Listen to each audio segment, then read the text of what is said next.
Welcome, dear friends, to the Crimson Academy's course on the Dawnbreakers.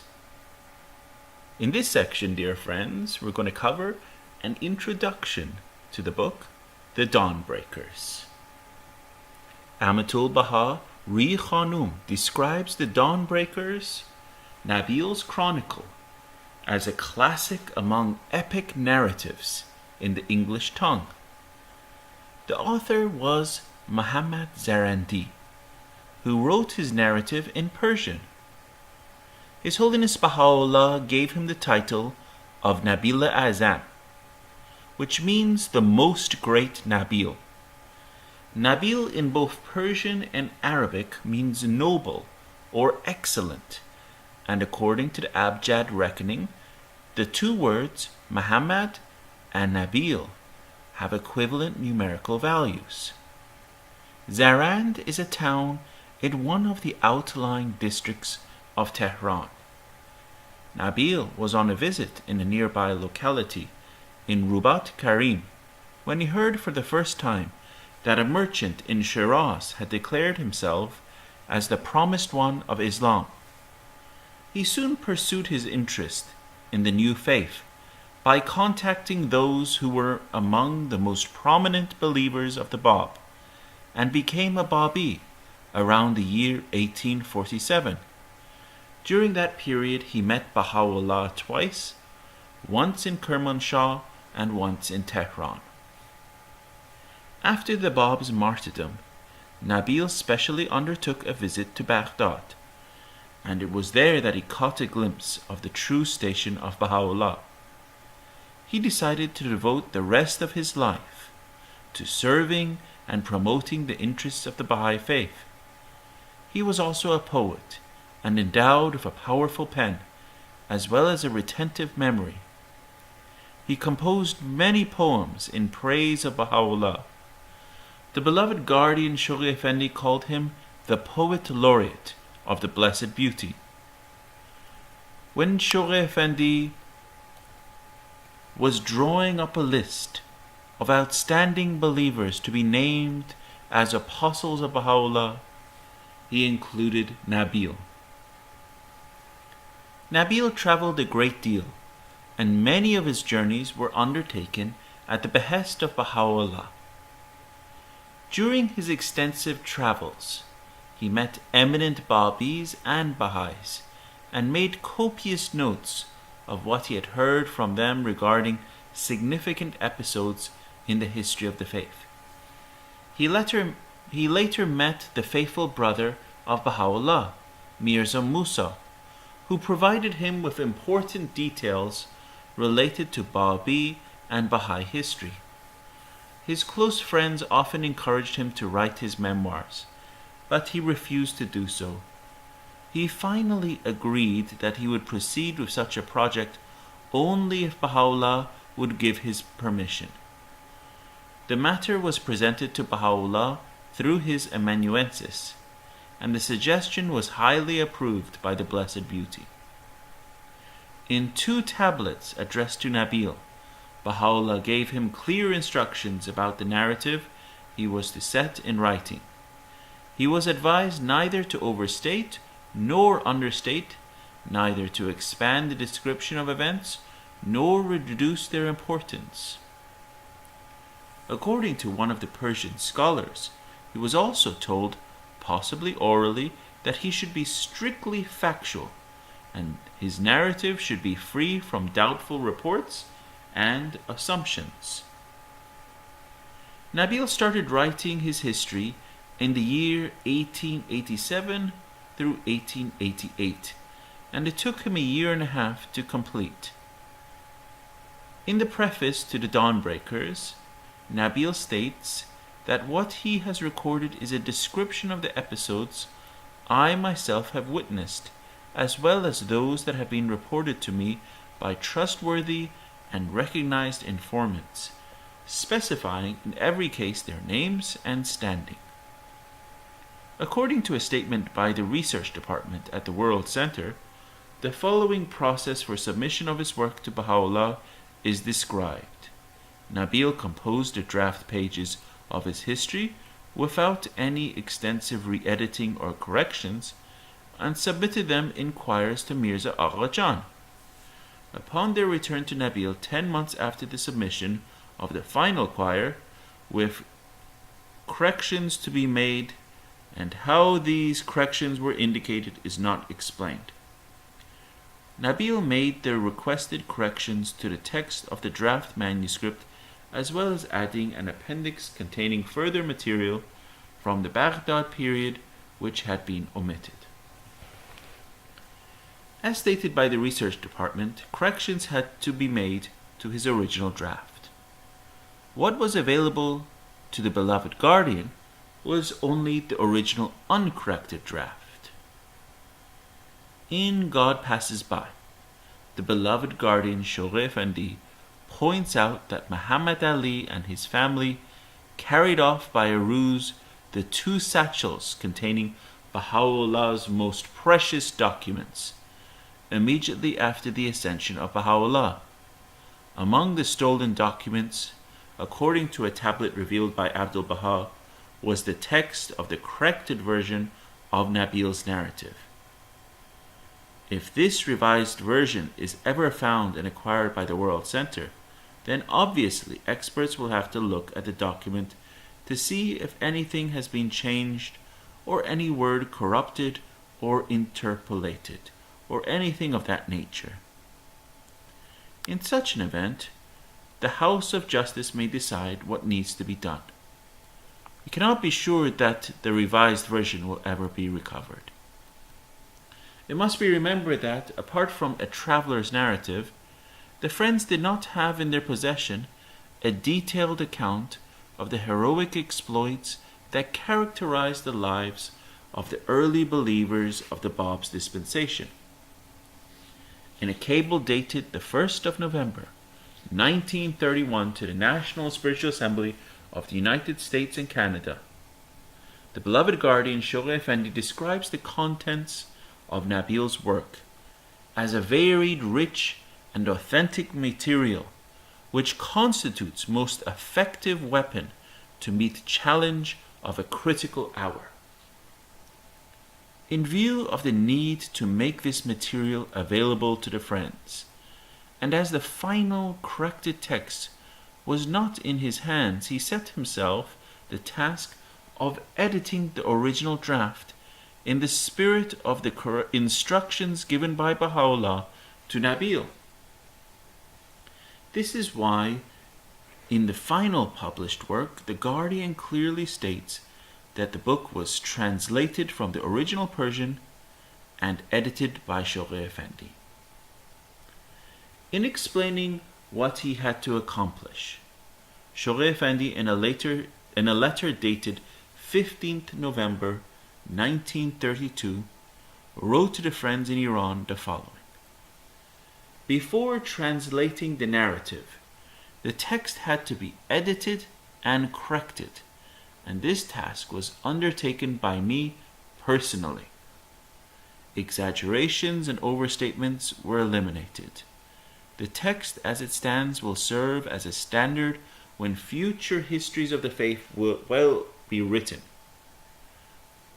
Furthermore, the original document was a continuous and uninterrupted narrative, and the beloved guardian Shoghi Effendi, in order to make it more readable for Western audiences, found it necessary to break the text down into chapters and subheadings.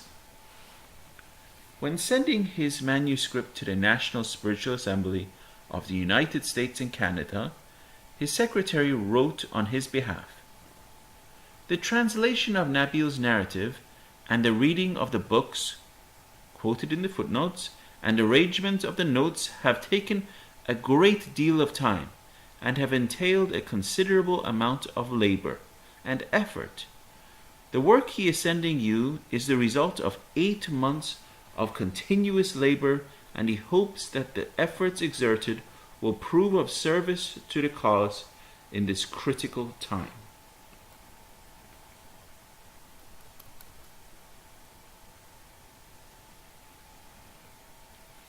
Mr. Townsend collaborated with the beloved guardian in supplying the final touches to some of the beloved guardian's writings. And one of the manuscripts that Mr. Townsend was asked to examine carefully was the Dawnbreakers.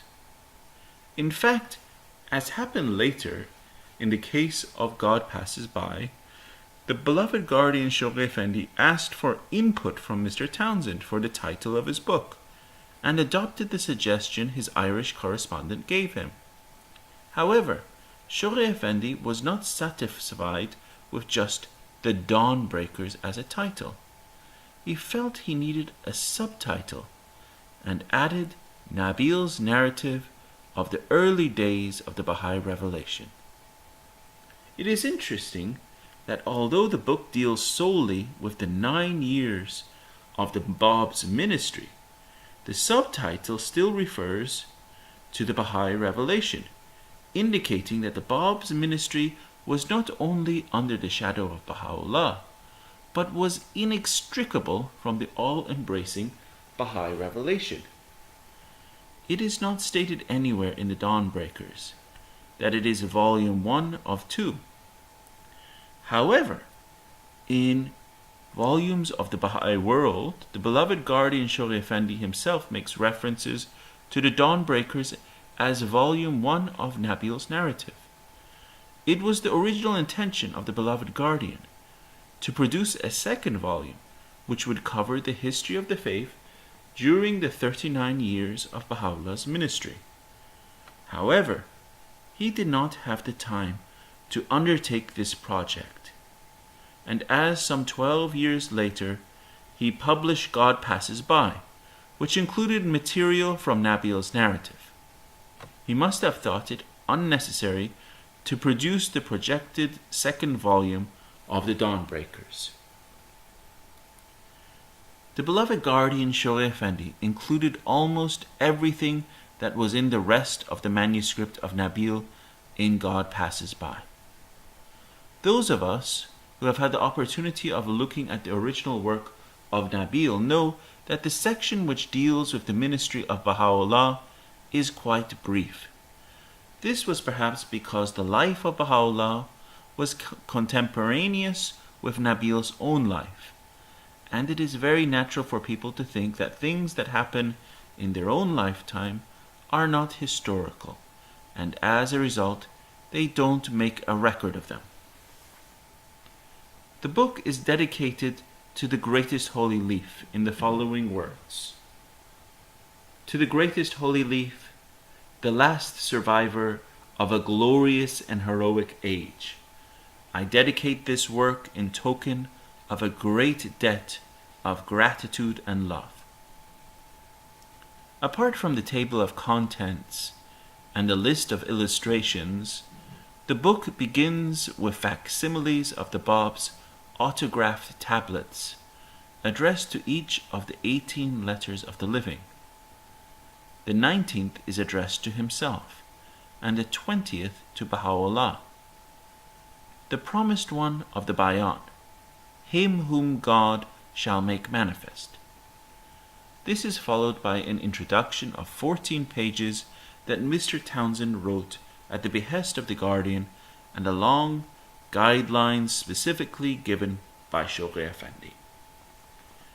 Mr. Townsend requested that his name not appear as author of the introduction, because of the sensitive relationship that he had at the time with his church.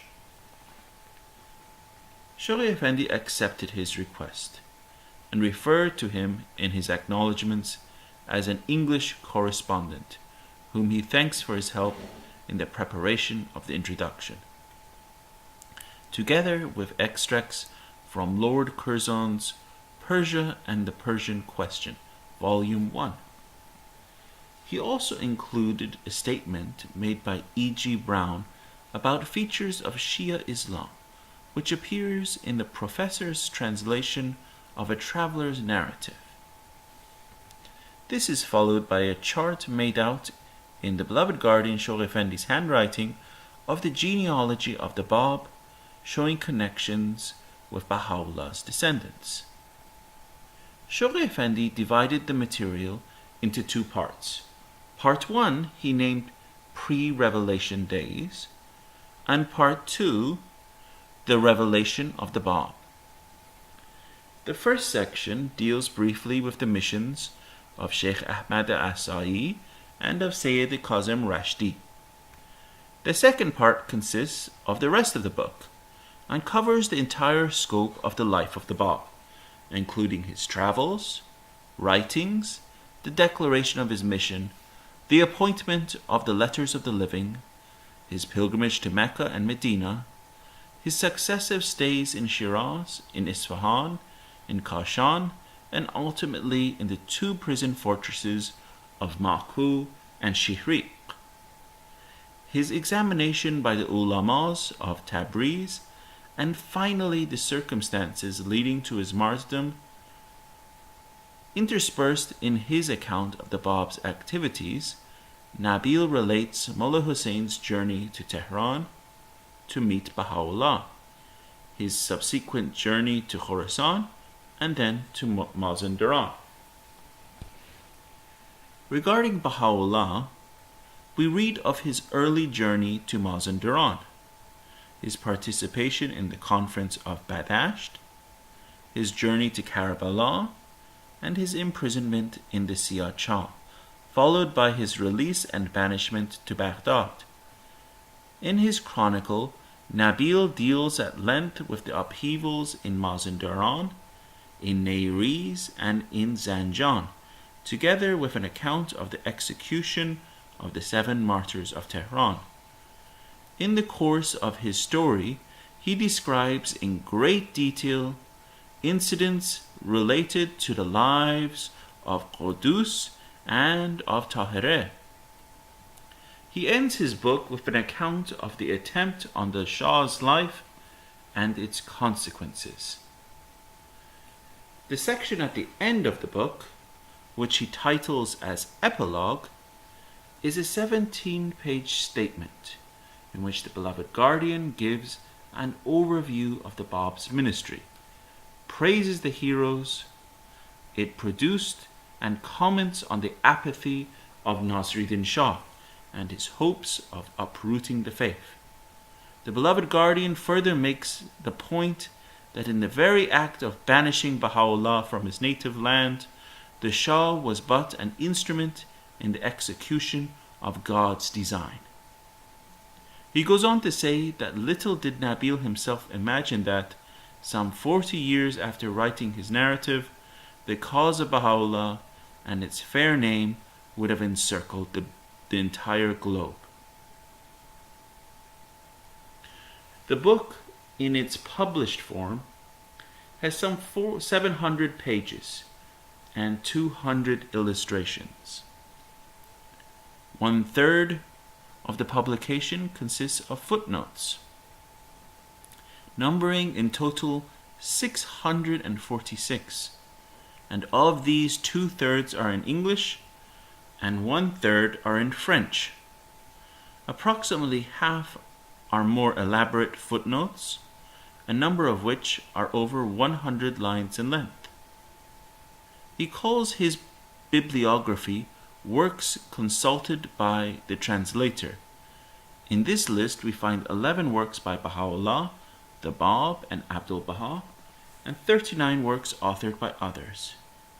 The number of titles of works in English is 21. Works in French are 10 in number, and there are 8 works written in Persian and or Arabic, making a grand total of 50 titles. Thank you, dear friends.